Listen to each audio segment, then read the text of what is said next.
Good morning, everyone. Welcome. It's lovely to see you all here. Um, this morning's session, as you all know, because I'm sure you've all received the email, but just in case you didn't, is a practical session. And we have a wonderful guest teacher, Chasca Summerville, is joining us. Chasca is the author of the book Ayurvedic Rituals, which is one of my favorite Ayurveda books. It's a stunning book. It's really beautiful, and it's also really informative. It kind of ticks both boxes of giving a lot of amazing information, but also in a very, very beautiful format. So if you haven't got a copy of that book in your collection, I definitely recommend that you get hold of it. She's been a guest in the Bhakti Women's Summit, and she's also been a guest within this program. So some of you might have attended the live session with her a few months ago now, where we were talking about the book. Today we're doing something very different, which I think is going to be really fun. It's going to be a demonstration / practical session on Abheyanga, and I'll let Chasca introduce the subject and give a bit more information as I hand you over to her. Thank you, Katie, and it's lovely to see you all again, for those of you who I have met, and nice to meet you if we haven't crossed paths yet. So as Katie mentioned, I'll be showing you through the process of Abheyanga today.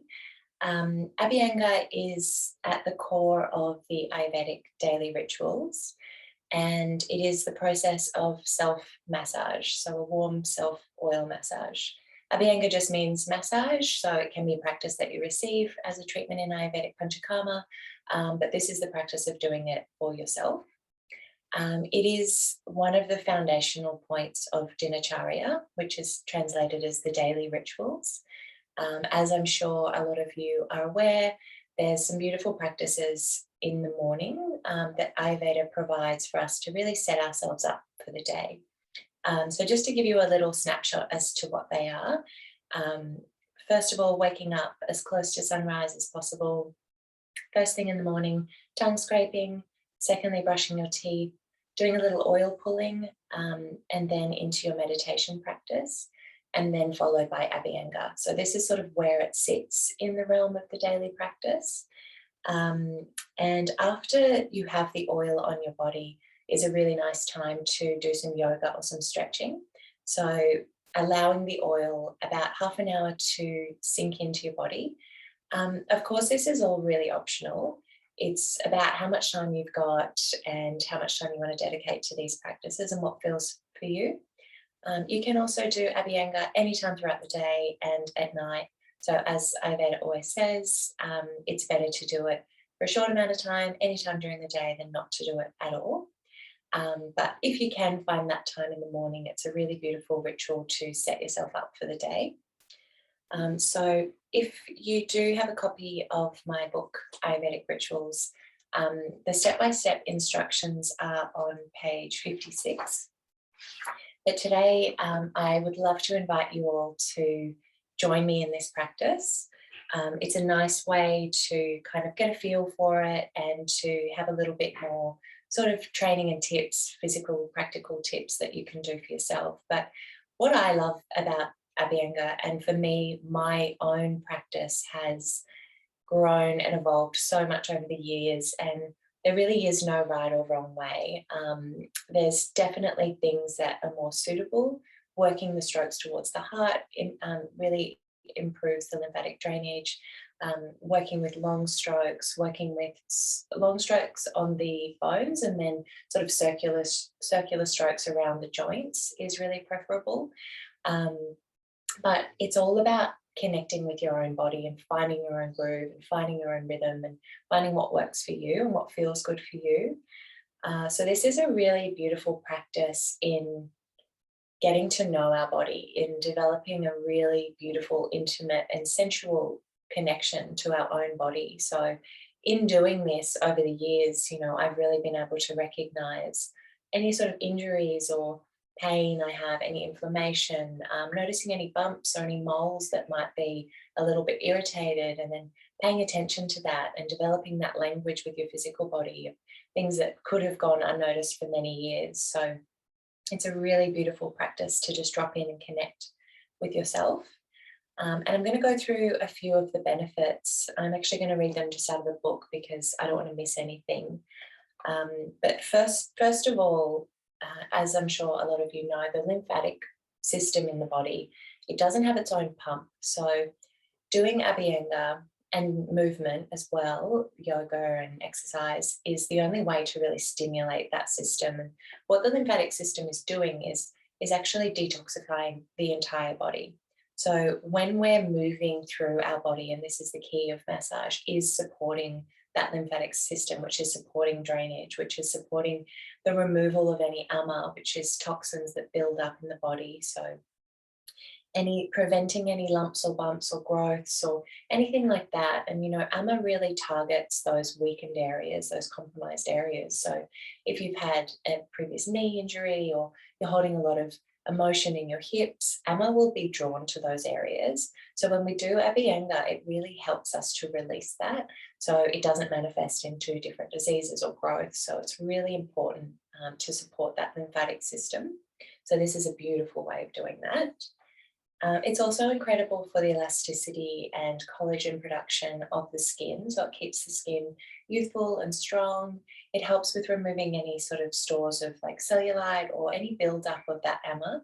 It's just going to help to continually purify, moisturize, nourish, and it actually feeds the skin. So rather than sort of synthetic products and moisturizers and things which can strip the skin and soaps and things like that, these oils actually feed the microbiome in the skin. So it's actually allowing your skin to stay healthy and to protect itself. So it's really nice to leave it on for up to half an hour if you can.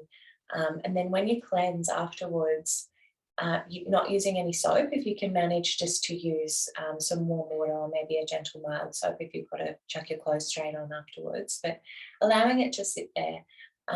We don't leave it on for more than half an hour generally, because when we do it, it releases, especially if you're working at a harder sort of strength, and that's up to you.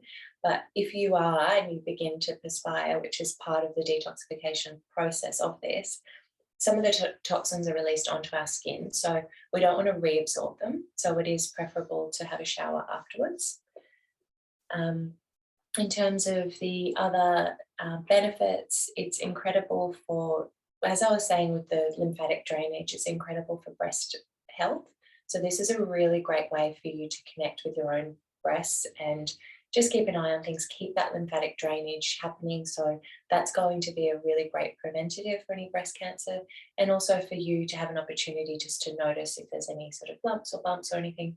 Catching anything at an early stage is obviously way more beneficial, and at the core of Ayurveda, it's all about prevention over cure. So it's just checking in with yourself on a daily basis and really working to support and to prevent anything before it becomes an issue. It's also incredible for supporting bone and joint health. So if you have any history of arthritis in your family, or if you've had quite a sedentary lifestyle, working at a computer, anything like that, using black sesame oil is actually really high in calcium. So the skin actually absorbs anything we put on it, just as our bloods actually pick it up and we digest it as we would with food. It goes through the liver. So using good quality products and oils is really important. And in doing so, we're feeding the bones with calcium. So black sesame seeds are really high in calcium. Great for lubricating all of the muscles throughout the day. So you're preventing any of those kind of like jarring or strains that you might have during the day. So by working the muscles, by beginning the day with sort of relaxed and open and fluid muscles, so that we kind of prevent any of those sudden jarring injuries. And also great for healing old wounds or old injuries as well. The main reason we love Abheyanga in Ayurveda is for pacifying Vata dosha. So as most of you will know, Vata dosha is the air element, and we live in these very fast-paced modern lifestyles where we're constantly on the go, and Vata dosha often gets aggravated. So Abheyanga is a really amazing grounding practice. It actually pacifies all three doshas, so it's amazing for any condition, but specifically Vata dosha. And in doing that, we're calming the nervous system. So this is going to improve our sleep, our general energy, our stress, anxiety, depression. It's really a really beautiful grounding practice for us. So it's amazing at nighttime as well. If you suffer from any insomnia, you can have a practice then, or you can even just use elements of it. It doesn't need to be the full body. It can be scalp, which is really nice for sleep, or the feet. The feet being the closest connection to the earth, that really helps to draw down that Vata energy. So I love to do a foot massage before bed, and it just sends me out. So they're some of the benefits. They're really endless, but that's sort of the main key goals for Abheyanga. And I would love to invite you all to do this practice with me today. Otherwise, you're just going to be watching me massage myself, which might be a bit weird. But if you would like to, even if you haven't got any of the things with you, you're welcome to just do it over your clothes. You don't need to use any oil, and you can just kind of get a feel for how it's working in the strokes. But I definitely encourage you as well to find your own rhythm with it. I'm just going to see if I can change my setup here.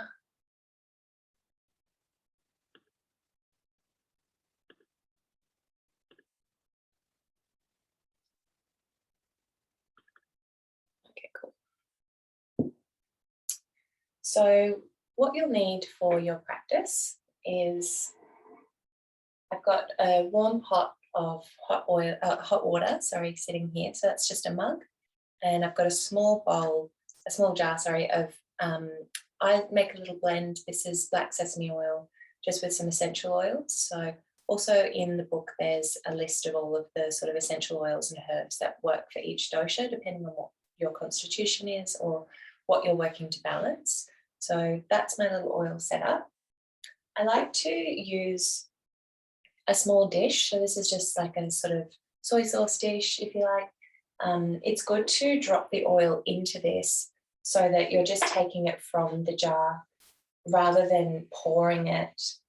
Once you pour it into your hands and it touches your hands, you're then inviting that bacteria back into the jar. So that can kind of begin to breathe after a while. So it's good to just have a little jar that you could put it into.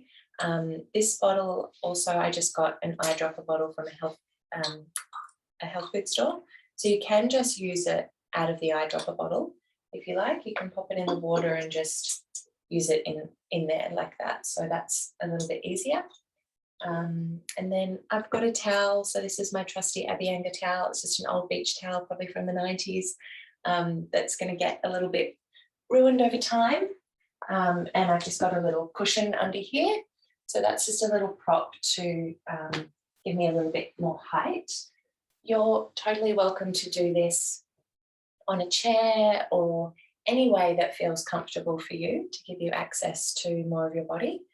Now you can spend like as little, sometimes if I'm in a rush and I need to be somewhere early, I might, do this really quickly, standing up in the bathroom 5 minutes, and I can almost do it in a way that I'm not, dripping with oil. Other times I'll really make it a beautiful ritual. I'll light candles, I'll have an oil burner going, I'll put music on, and I can spend up to 45 minutes doing it. So it depends on how much time you have and what you're looking for. If you're really looking for that sort of decadent self-care and really dropping in and grounding all your energy and, maybe making a beautiful nighttime ritual, you might spend more time, but it's up to you. Just work with what you've got. So today, to get started, I'm just going to take a little bit of this oil and pop it into my dish.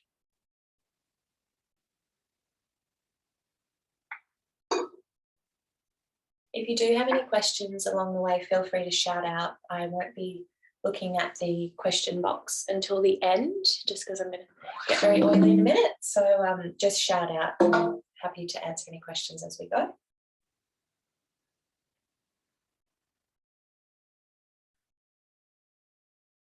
So once you've got your oil in your little dish, we're going to start with working from the scalp.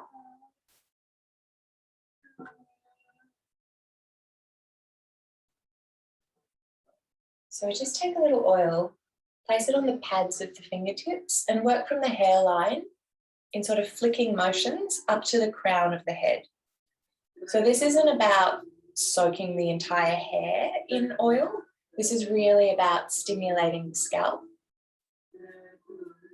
This is great if you're suffering from any dandruff or excess hair fall. We're in Vata season at the moment, so you can expect to have more hair fall.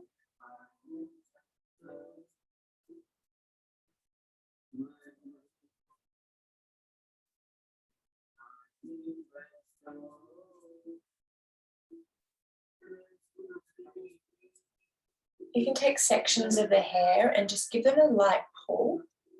This is great for stimulating hair production as well.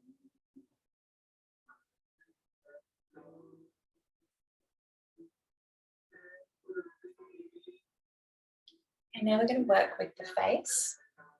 Just taking a little more oil. Begin with sideways strokes across the forehead.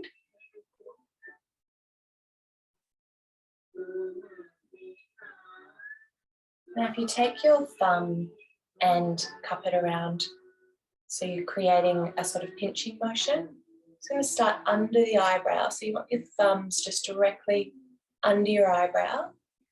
So we have some marmor points that live at the tip of the eyebrow there. And this is great if you wear glasses or you work at a computer all day.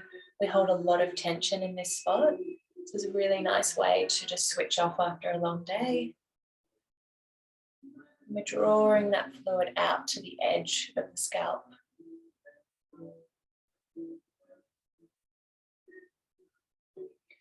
Just working with the temples.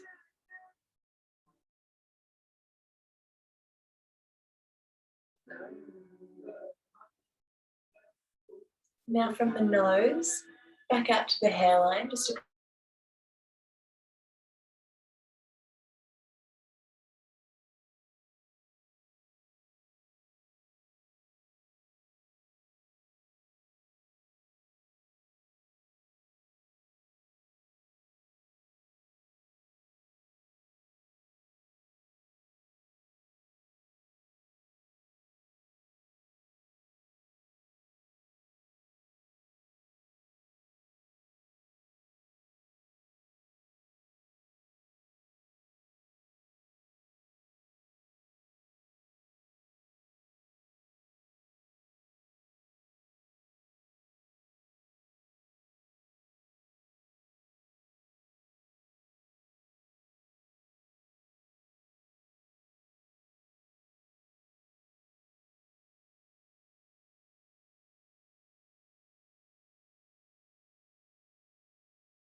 It seems like we may have lost Chasca, so hopefully she'll come back in just a moment. I'm just trying to get hold of her and see what happens. It seems like her internet connection may have gone down, so just bear with us a moment. Sorry, ladies.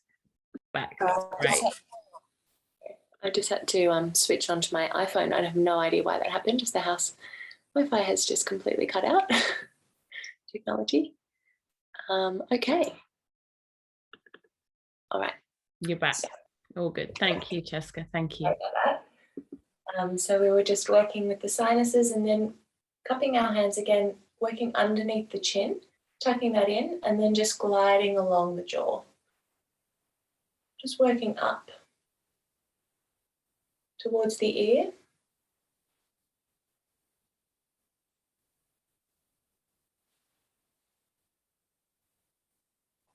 and then just pressing everything. So we're drawing everything up to this point here, along the jaw here, which is nice to just release there as well. So this is the channel where it enters the lymphatic system, which comes down our neck. So before we get there, we're going to work with the ears. So the ears are big energy portals for us, and a really important place to work and to ground vata. So you can take some oil and actually put it in your ear, just gently. Just massaging the ear canal, and then working the outside of the ear and the lobes as well. It's really nourishing and really grounding. An area that doesn't usually get much attention from us. So now we're going to work from underneath the ear along this area here.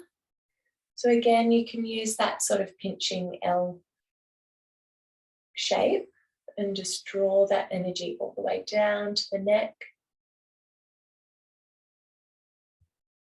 Really working right up behind the ear as well. So that's just opening up that channel for all of that lymphatic fluid that we've just been working around the face to then be able to leave the face and enter the lymphatic system. So we'll just go for the other side as well. And then working the front of the throat.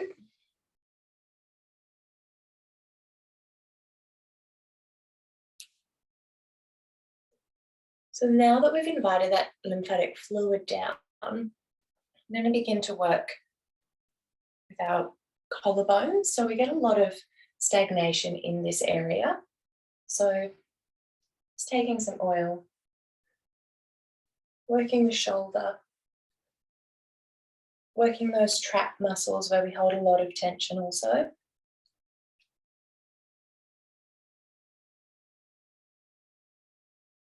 So the more you do this practice, the more you'll kind of find that confidence and find that rhythm with your hands. At the beginning, it can feel a bit like, oh, I don't know what I'm doing or how to use them. But it's really just about finding those areas of tension and just exploring with your hands, creating circles over those joints. And then sort of splitting the fingers and really working into that collarbone, just to release any stagnation in there. So we'll come over and do the other side.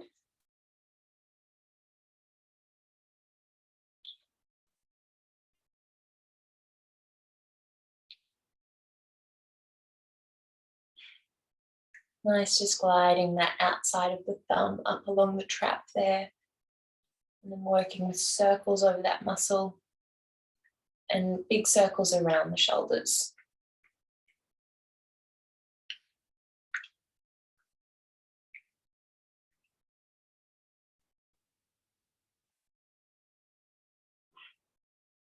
Okay, so I'm just going to spread some oil on my chest, and then we'll work from underneath the armpit over to the breast. So taking some oil and working under the armpit and just really massaging in this section up here. We get a lot of stagnation in the armpit as well. Really important to just focus on wearing natural deodorants. So you don't want to be using anything with aluminium or aerosol. That's a direct portal into the lymphatic system. So you can begin to accumulate lots of heavy metals there. So just relaxing the armpit, and this is really good for detoxification and reducing body odor as well. So once you've done that, sort of start to draw like sun rays around each breast. So if you kind of imagine sun rays coming from the nipple and you're working towards the nipple,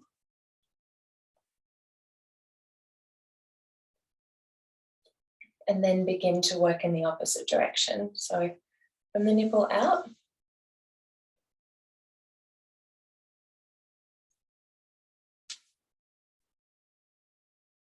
And then we're working over to the other side.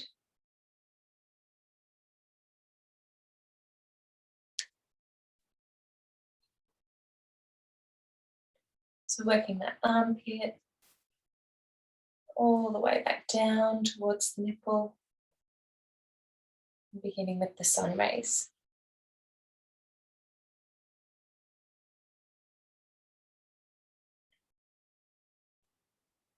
And then the sun rays out.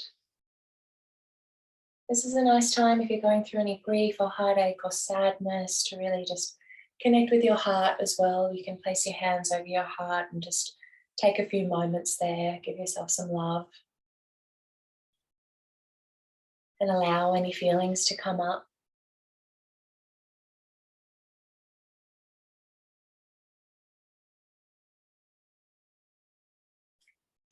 Now we'll work our way down to the abdomen. So first of all, we're going to take some oil and work with this area under the ribs. So it's just sort of horizontal motions, but you're just drawing up under the ribs. So this is really great for the liver, the gallbladder and the stomach. So you can sort of follow the line of the ribs, and that's right where your liver is, right there.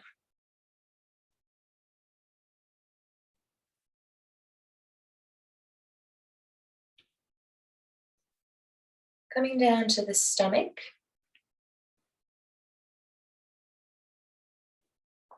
So you might pop up onto your knees just so you can have a little bit more access to it.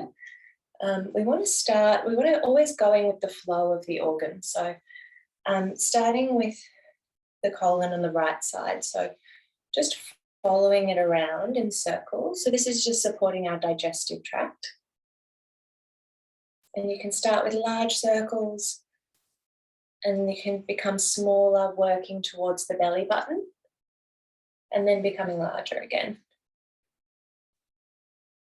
Just really relax your belly while you're doing this instead of holding on to any tension or the muscles, so that the organs can really just lean into your hands.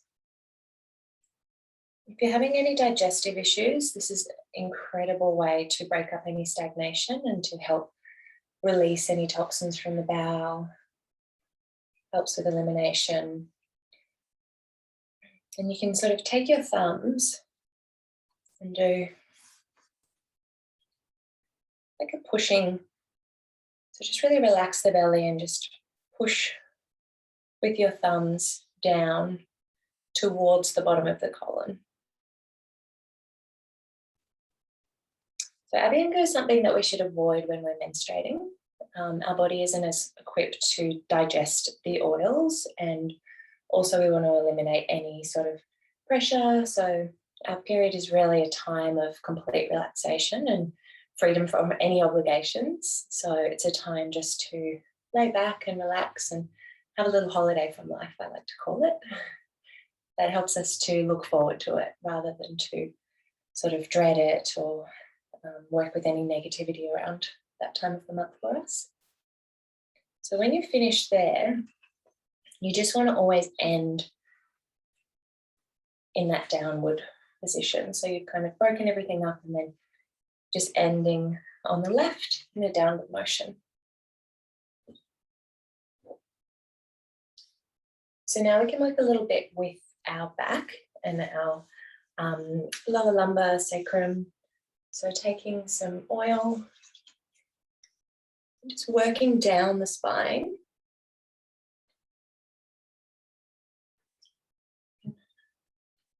So just sort of beginning to massage. Working along the flanks as well.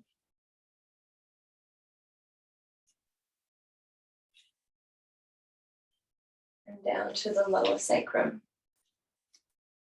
You can sort of place your hands on top of each other and get a little extra strength. Clockwise motions. And then working on the top of the buttocks as well. So we hold a lot of tension here. So it's a really nice spot.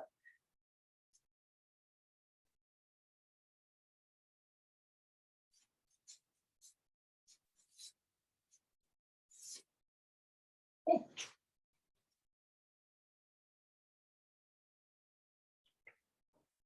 Come down to the legs now. So we're generally always working our motions back towards the heart. So rather than pushing them away, there are two forms. So if you're working down towards the feet all the time, it is really helpful for grounding the Apanavatu, which is the downward flow of energy.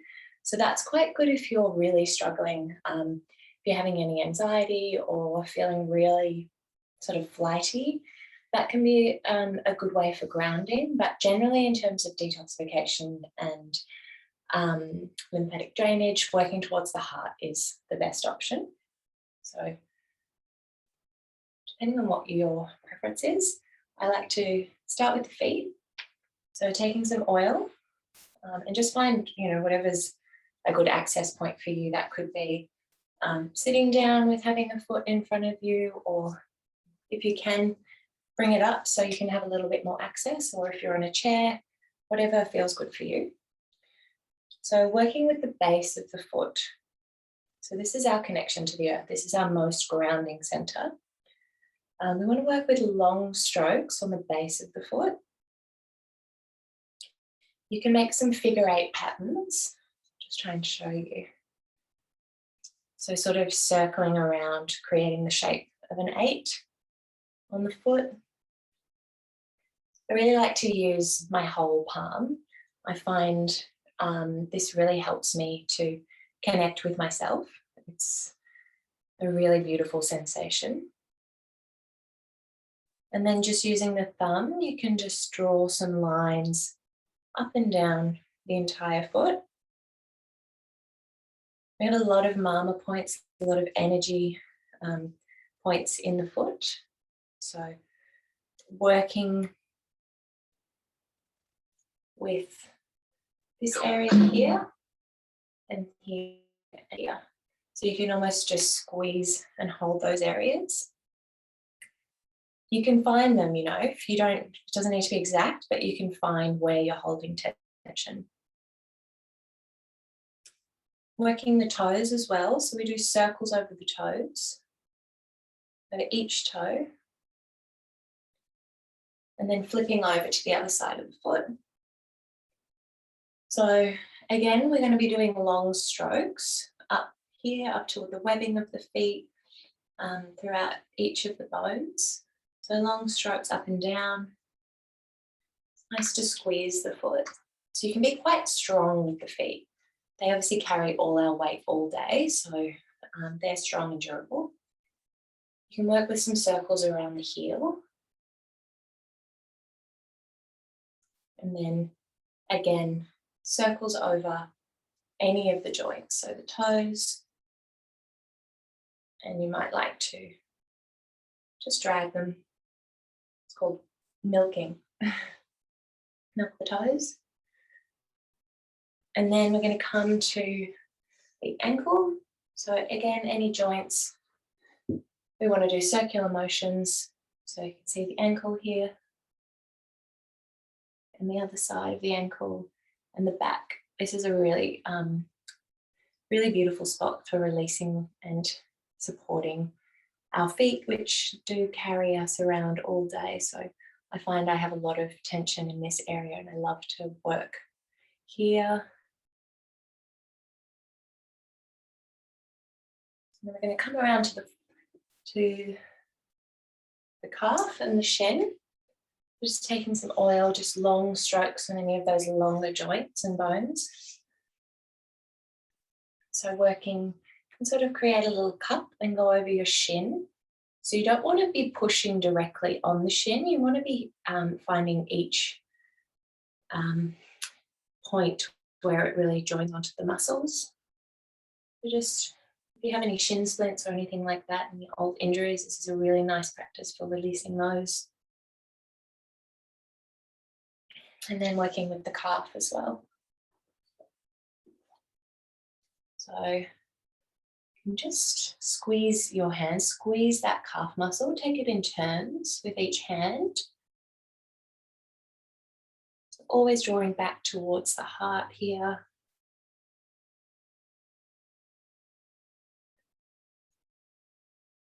And then working with the knee, so working behind the knee, just sort of like massaging in a rolling motion behind the knee.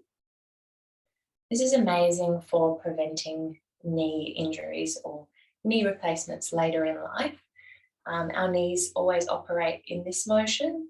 So when it comes to the kneecap, you really want to do, so you hold the back, and if you do circles, really using the palm of the hand, doing circles around the kneecap, it never really gets that kind of relaxation or that kind of mobility in those sort of horizontal motions. So just working around it really helps to relax and rejuvenate it, all those tissues. So I usually like to focus a bit of time on this joint.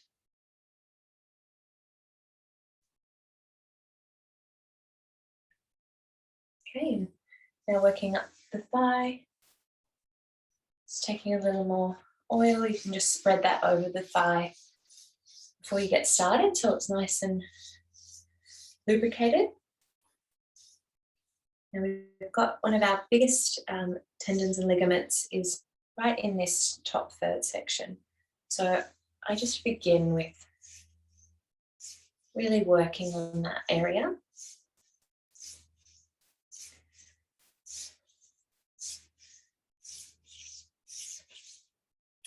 And then just working with circles, long strokes all over the thigh. I like to sort of lift my buttock there and just really work with the underneath section as well. It's a great practice for any cellulite or stored AMA that we tend to accumulate in this region.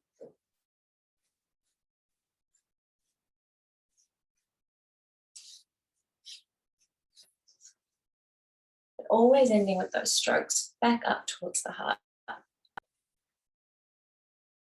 So now we can repeat it on the other side.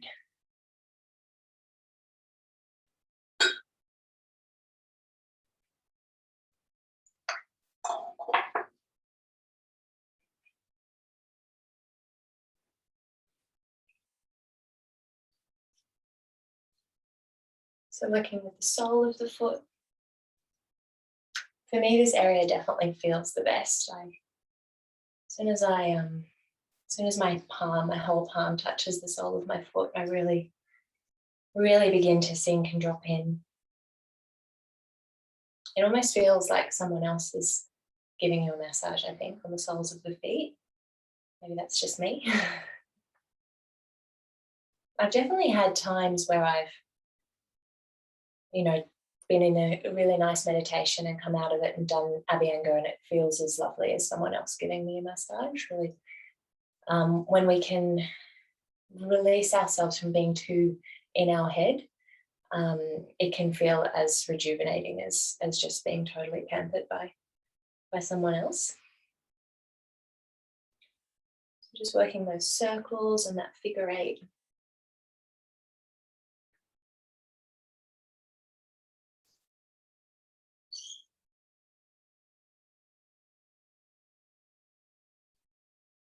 And the circles over the joints of the toes. And then coming up to the top side. So long strokes on the top.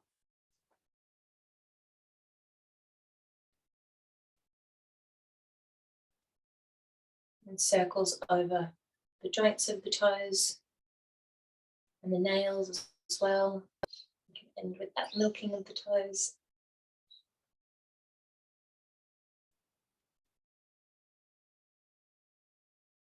Coming back to the heels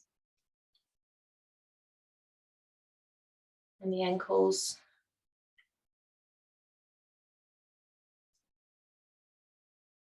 And applying some oil to the leg, the calf, and then drawing those long strokes up towards the knee.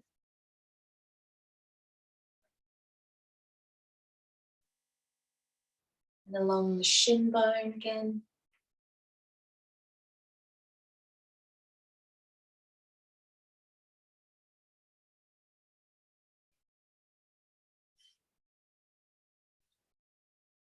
Coming back to the knee. So just sort of holding it underneath. You're really drawing circles around the kneecap. You're not so much touching the kneecap. It's more just on those connective tissue. You don't want to be too strong here. This is really gentle, really just about slightly adjusting it in those sort of horizontal motions and relaxing that connective tissue.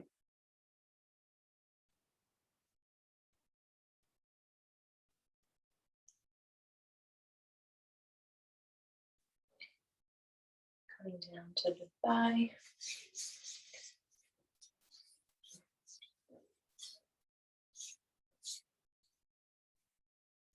So working those long strokes at the top. You can sort of find the spot on your leg if you move your palm around, and once you're on it, you know it.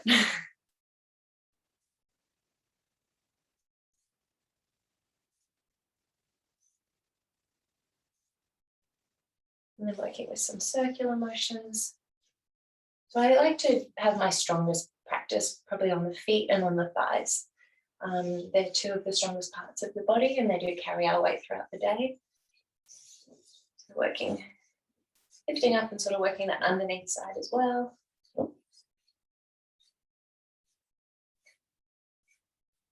So during the cleansing periods of the year, which is usually the equinox of spring and autumn, once we're going through those big seasonal shifts, Abheyanga is suggested to practice twice a day for 30 minutes and doing it quite vigorously. It's a really good way, as you can see, I'm a little bit out of breath, of starting to perspire and to release a lot of toxins. So it's really good in supporting any sort of cleansing or healing.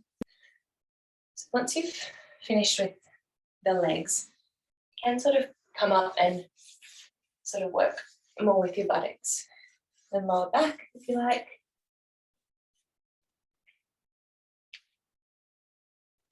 And I usually like to finish with the hands. You can do it when you're doing the arms, but I find at the end of the Abheyanga practice, when they're a little bit more warmed up and fatigued, is a really nice time to just give thanks to them.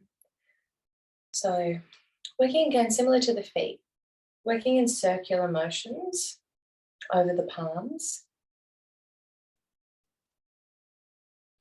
You can work all the way along up each finger bone.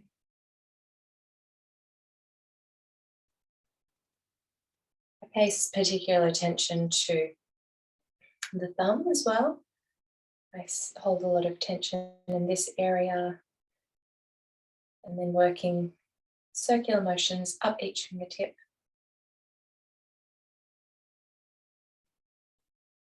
And then turning over. This is a good mama point for releasing any tension or pain. If you have any headaches, this is a nice area to work.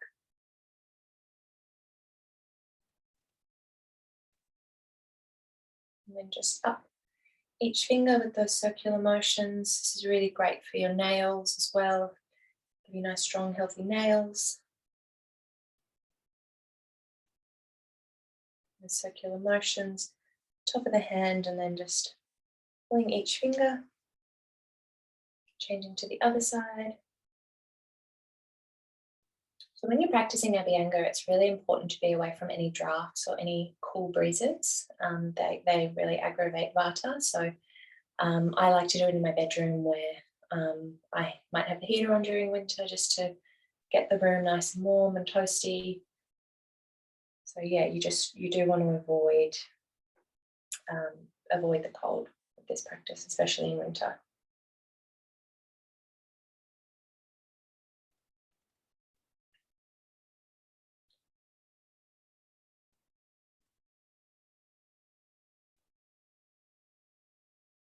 And in terms of which oils are best, it is also in the book, if you have a copy, Otherwise, as a general rule of practice, black sesame oil is always preferred. It is the best for grounding vata, and it is also the richest source of calcium. So black sesame is great. It is slightly warming though. So if you are a pitta constitution, or it's summertime, or you're living in a hot climate, coconut oil is nice. It's cooling on the body. Ayurveda is always leaning away from cooling, unless you really have a lot of heat. Basically, to support our Agni, we need to support that internal fire. So that's always done through warming practices. And then cooling yourself topically, which we talked about in the last session, I believe. So yeah, black sesame, if you can find an untoasted, raw, organic, cold pressed black sesame. You don't want to get the toasted one because that's a cooking oil and you can really sort of feel that. So untoasted, and then you can add your blends of essential oils in there as well. So yeah, that concludes our practice. I hope that you all enjoyed it or got to play around with it, and I would love to invite you to just keep working with that over the years and really find your own rhythm, find your own groove, find the way in which it suits your body the best. A lot of people start with the feet. I used to, and I was trained that way.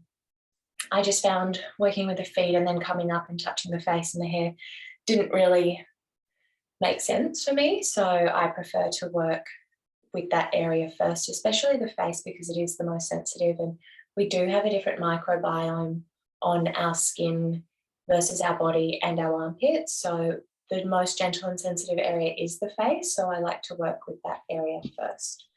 But yeah, please find your groove, and I would love to hear from anyone if anyone has any questions. Thank you so much, Chasca. That was beautiful. It was really, it felt relaxing. Just, I couldn't participate because I've got the baby here, but it felt relaxing just watching and listening. And I look forward to practicing a guided Abheyanga at some point using the recording. It was really lovely. It's interesting too, because it's quite a private practice. So it's interesting to see how another person does it. Like I do it, you know, probably 4 or 5 times a week I manage to get, and like you said, sometimes it's more like 5 or 10 minutes, and sometimes it's like a full beautiful ritual. Not so often since I've had the baby, but it does happen. But it's lovely to watch someone else do it. It's a little bit like, you know, cooking khichdi or one of the other sort of Ayurvedic staples. We all have our slightly different spin. So yeah, thank you for sharing that. It was lovely to have a practical session. Yeah, and it does, as we were talking about, it does evolve over the years, and the way I do it now is different from how I used to do it. And I've never done it in front of anyone else before, so thank you all for thank you for sharing. It was really lovely to have that you know, actual example for people who haven't done it before to follow along. Did anybody in the group have any questions? I think it was very well explained and very clear. So I did want to add as well that I know that you have some postpartum women here. So this is one of the most amazing practices you can do for yourself postpartum. After we give birth, we have a lot of space in our abdomen, and that is a huge zone for vata. So this is a really great practice for reducing the vata, for preventing any postnatal depression, and for grounding you and bringing you back to your own self. So connecting with your own body rather than just, you know, being the source and the mother. It's really lovely if you can take some time to do that for yourself. And this is also a really beautiful practice that you can do on your babies as well. So this is really great for them to sleep and for them to adjust to the world and being outside of the womb. It's a beautiful way for you to connect. And just really great for their skin and for their muscle and bone development as well. Yeah, I really, really wanted to include our yoga of birth women in this session just for that reason. It's like, for me, Abheyanga is one of the most powerful postnatal practices. So whether you're pregnant yourself or you're postnatal or you work, I know there'll be a couple of doulas and prenatal yoga teachers on this call as well. So it's just the most beautiful thing to instruct your students in. Definitely. Thank you so much, my love. I'm sure we'll see you again. I have no doubt. And for those of you who were listening in but not able to actually do the practice today, I will be posting the recording into the group portal, so that'll be there for you. It'll be made available. Thanks, Chasca. Speak You're to you so soon. welcome. Take care, everyone. Have a lovely weekend. Bye.